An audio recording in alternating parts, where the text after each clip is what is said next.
Quando cercavo un modo gustoso per mangiare pesce senza dover usare forno o microonde, volevo qualcosa che fosse diverso dal solito merluzzo, tonno o pesce spada.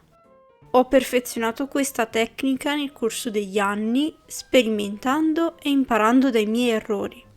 Oggi vi presento una ricetta che è in continua evoluzione, ma che ormai è diventata uno dei miei cavalli di battaglia.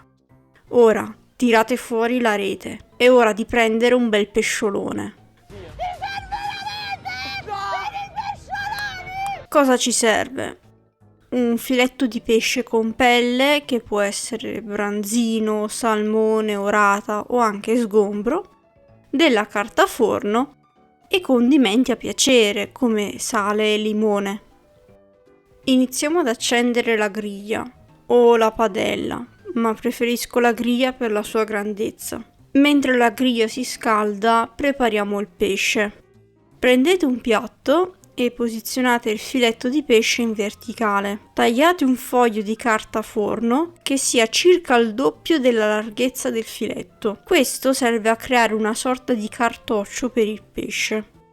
Bagnate leggermente il filetto di pesce per rimuovere eventuali spine e posizionatelo su una metà del foglio di carta forno, con il lato della pelle verso il basso e la parte carnosa rivolta verso l'alto. La parte più corta della carta forno deve essere rivolta verso l'esterno. Piegate quindi il foglio sopra il pesce come se steste facendo un pacchetto. Mettete il cartoccio sulla griglia calda e cuocete per qualche minuto. Quando vedete che il pesce sta cuocendo, girate il filetto per cuocere anche il lato carnoso. Potreste sentire il suono del grasso che sfrigola, ma è del tutto normale, soprattutto con pesci come salmone o orata. Tenete il pesce sul lato carnoso per più tempo, perché questa parte deve cuocersi meglio. Entrambe le parti del pesce devono risultare dorate e ben abbrustolite, ma non bruciate. Se la carta forno dovesse bruciarsi un po', non dovete preoccuparvi perché non intaccherà il pesce. Se necessario, per girare e schiacciare il pesce potete aiutarvi con una spatola grande. Una volta cotto, adagiate il cartoccio sul piatto col lato della pelle in basso e potete decidere se tagliare la parte superiore o servirlo così com'è. Adesso il pesce è pronto per essere mangiato.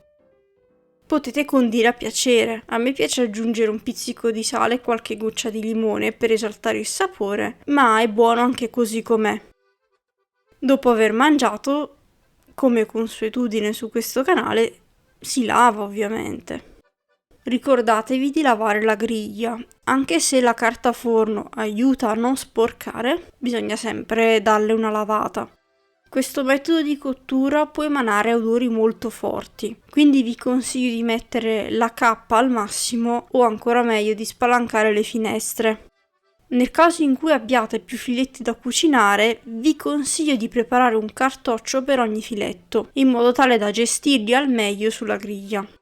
Calorie e macronutrienti per porzione dipenderanno ovviamente dal tipo di pesce che avrete scelto. In questo video ho usato del branzino.